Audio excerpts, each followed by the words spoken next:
Avez-vous déjà imaginé posséder un manoir luxueux, de ceux que l'on voit dans les films, juste pour vous? Eh bien, c'était la promesse de Léa, une femme déterminée et intelligente, qui semblait tout avoir sous contrôle.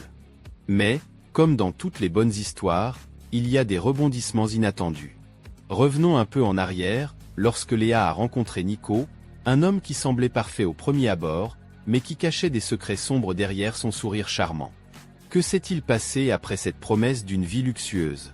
Eh bien, préparez-vous à une montagne russe d'émotions et de rebondissements dans cette histoire qui vous captivera du début à la fin. Papa a été très occupé, travaillant dur dans les entreprises que papy a fondées.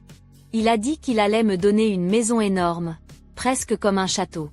Mais ce qui est drôle, c'est que mon mari, Nico, pense que la maison sera à lui. Il a dit que, comme c'est mon mari, tout ce qui est à moi est à lui aussi. Alors, il voulait que je m'occupe de la maison comme si j'étais une domestique. Et si ça ne me plaisait pas, il a dit qu'il pourrait divorcer de moi. C'est fou, non? Et en plus, même s'il pensait que la maison serait à moi, Nico a secrètement écrit son nom sur les papiers. Il pense vraiment que c'est juste, mais il n'imagine même pas les conséquences. Je m'appelle Léa, pas que je sois prétentieuse, mais je viens d'une famille aisée. Mon père est le patron de plusieurs entreprises, mais on ne vit pas comme les riches des séries. Mon grand-père a commencé avec un petit magasin de réparation de téléviseurs et de radios. Ensuite, l'entreprise a beaucoup grandi et mon père en a pris les rênes. Il a été malin, il a commencé à vendre des choses qui devenaient populaires avant tout le monde, et ça lui a rapporté beaucoup d'argent. En plus, il a aussi investi dans des maisons et a aidé la communauté. Ma mère travaillait aussi dans l'entreprise, et après avoir étudié à l'université, j'ai rejoint l'entreprise familiale. On avait une grande maison, mais pas aussi luxueuse que tu l'imagines. On avait une femme de ménage, mais j'ai toujours aidé aux tâches ménagères. Et ne pense pas qu'on ne mangeait que dans des restaurants chics tout le temps, non. On voyageait beaucoup, mais ce n'était pas exagéré. Personne ne se doutait qu'on était riche, parce que je vivais comme n'importe quelle autre fille de mon âge. Un de ces gars, Nico, est devenu plus tard mon mari. Nous nous sommes rencontrés en tant que collègues de travail, et petit à petit, nous nous sommes rapprochés. Je travaillais dans une entreprise informatique en tant que vendeuse et chef de bureau, et Nico vendait également. Je ne lui ai pas dit que mon père était le patron de tout, donc il a été facile pour lui de s'approcher de moi. Lors de nos rendez-vous, j'ai remarqué qu'il était direct et n'avait pas peur de dire ce qu'il pensait. Je ne voulais pas dépenser beaucoup d'argent, mais il suggérait toujours des endroits qui convenaient à notre budget.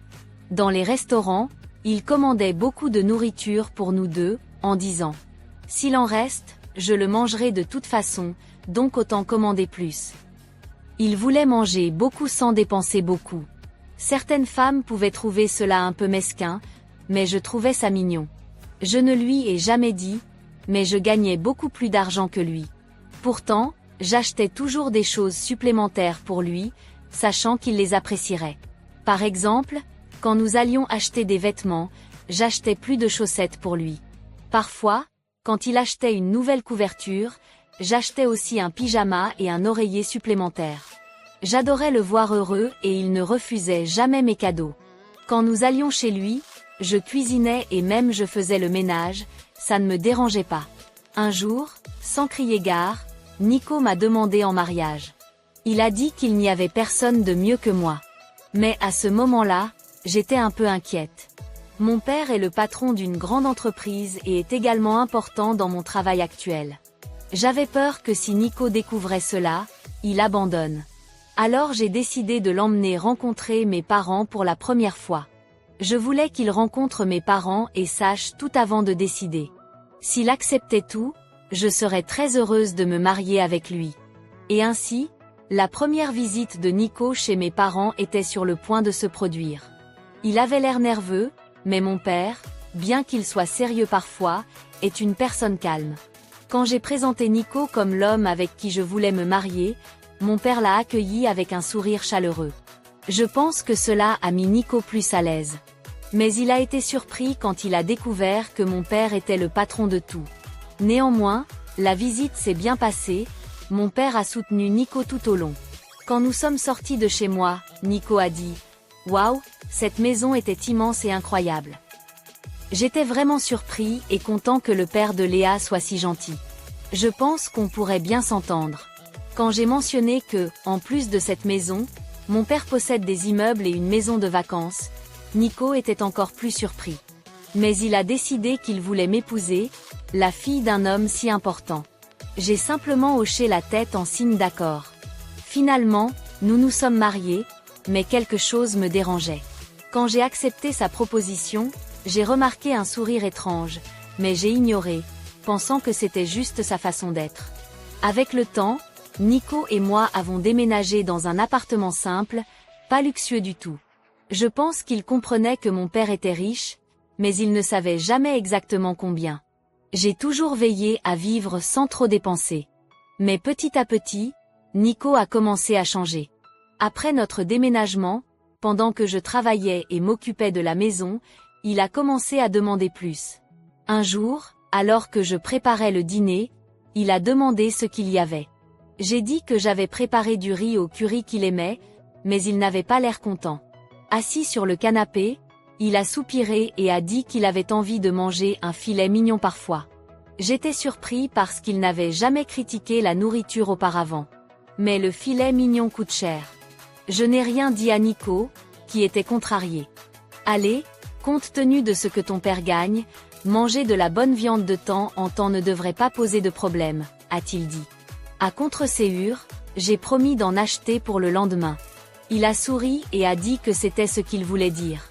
Après cela, ses commentaires sur l'argent ont augmenté. C'était ennuyeux. Je ne voyais pas l'utilité d'une grande télévision ou de canapé cher. Ah, tu crois qu'on est riche? J'ai dit. Il a fait la grimace et a dit que je vivais dans la médiocrité. Je suis ton mari, tu devrais m'écouter, a-t-il dit. Mais je ne comprenais pas ce qu'il voulait dire.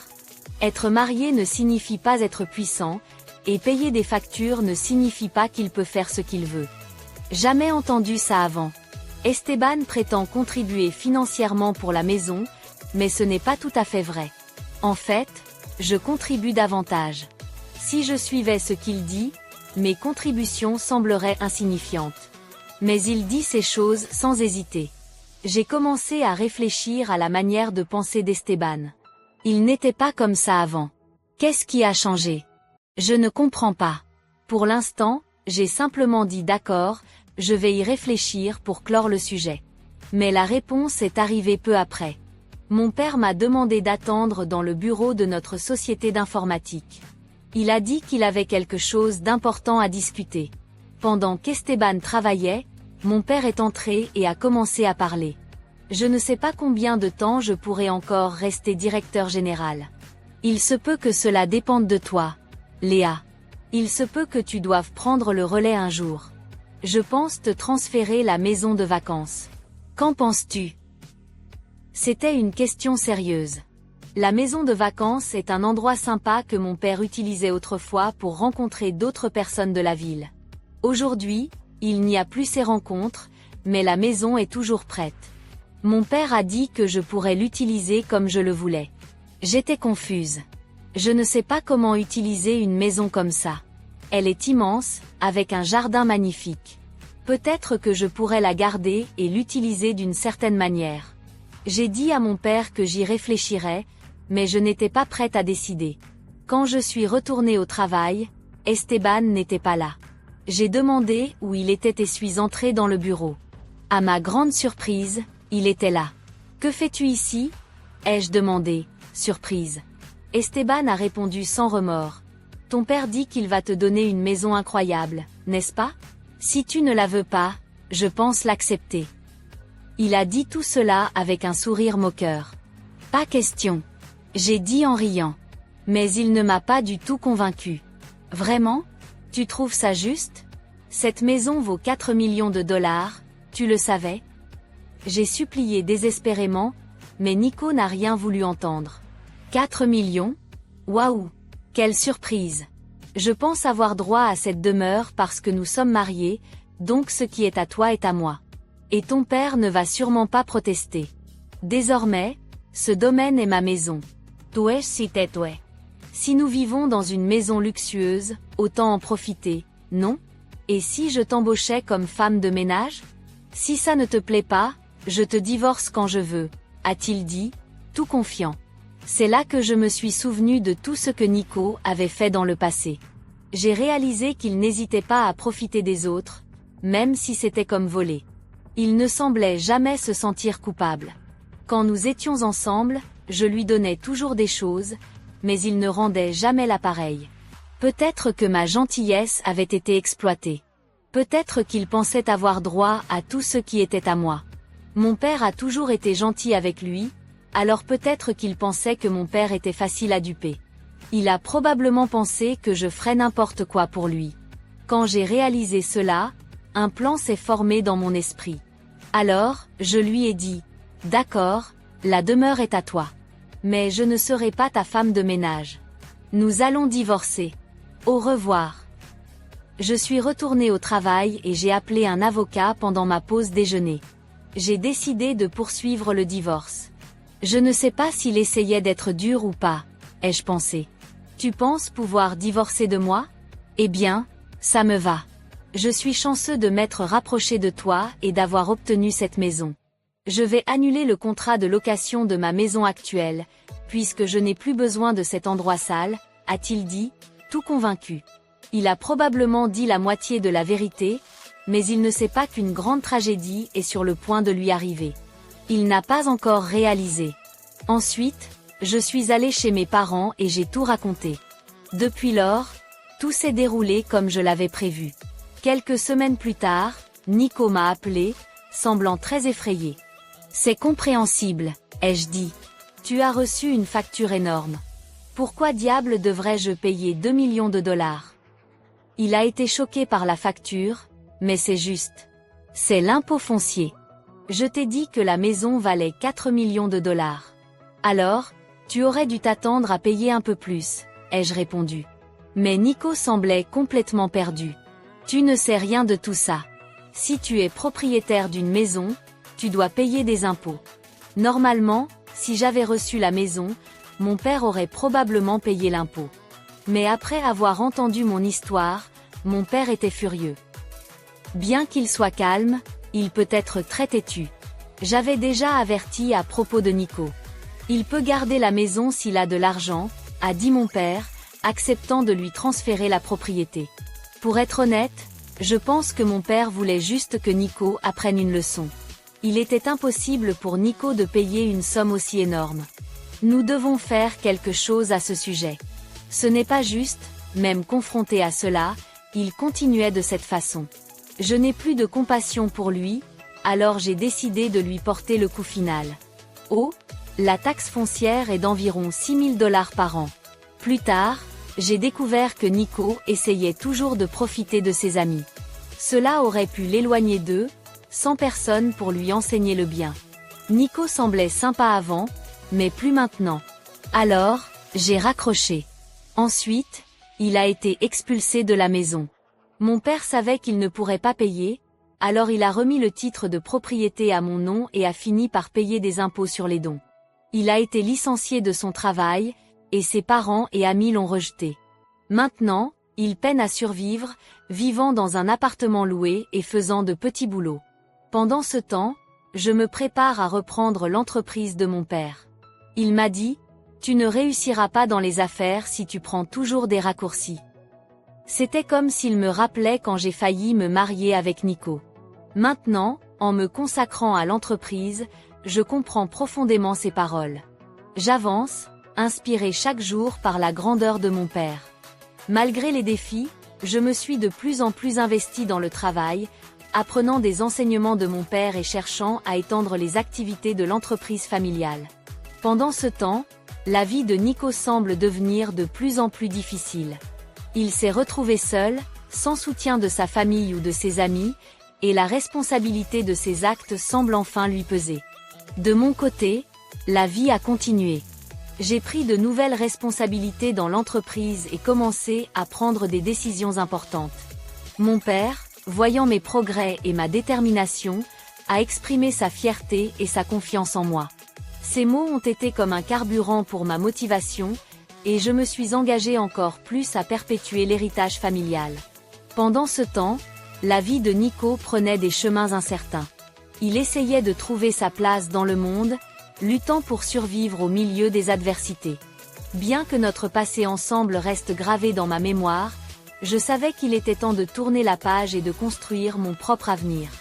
Au fil des ans, l'entreprise prospérait sous ma direction. Je devenais une figure respectée dans le monde des affaires, suivant les principes éthiques et les valeurs que mon père m'avait inculqués. Pendant ce temps, Nico faisait face à ses propres défis, et bien que nos chemins se croisent rarement, je lui souhaitais le meilleur dans son parcours.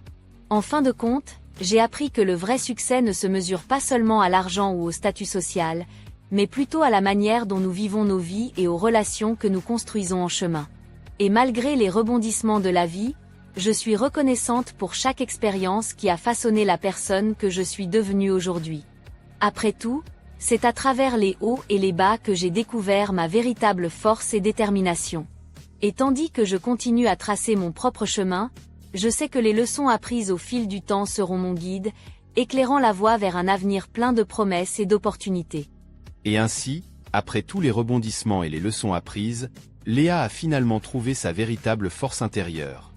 Elle a surmonté les défis, résisté aux tentations et émergé plus forte que jamais. Son parcours n'a pas été facile, mais c'est à travers les difficultés qu'elle a découvert son courage et sa détermination. Avec le soutien de sa famille et la sagesse de son père, Léa a trouvé le chemin du bonheur et de l'accomplissement véritable. Elle a réalisé que le vrai trésor ne réside pas dans les possessions matérielles, mais dans les relations authentiques et dans la quête de ce qui est juste. Et maintenant, alors qu'elle se prépare à prendre les rênes de l'entreprise familiale, elle sait qu'elle est prête à affronter tous les défis qui se présentent à elle. Elle a appris l'importance de l'intégrité, de la bonté et de l'amour tout au long de son parcours, et elle est déterminée à faire une différence dans le monde qui l'entoure. Donc, chers spectateurs, j'espère que vous avez apprécié cette histoire inspirante de dépassement de soi et de rédemption. Si vous vous êtes identifié au parcours de Sophia, Dora, n'oubliez pas de liker et de vous abonner à la chaîne Histoire de la vie pour plus de contenus inspirants comme celui-ci. Ensemble, nous pouvons apprendre et grandir, en trouvant de la force les uns dans les autres et en construisant un monde meilleur pour tous.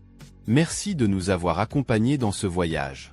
Dans l'évangile de Jean 3h16, nous trouvons une expression puissante de l'amour de Dieu pour l'humanité.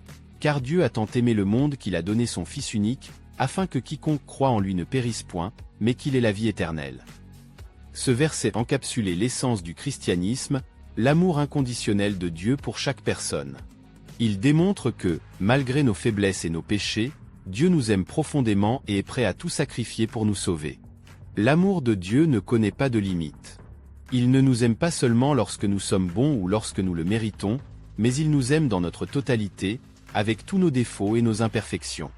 Il nous aime d'une manière si profonde et complète qu'il a donné son propre Fils, Jésus-Christ, pour nous racheter du péché et de la mort.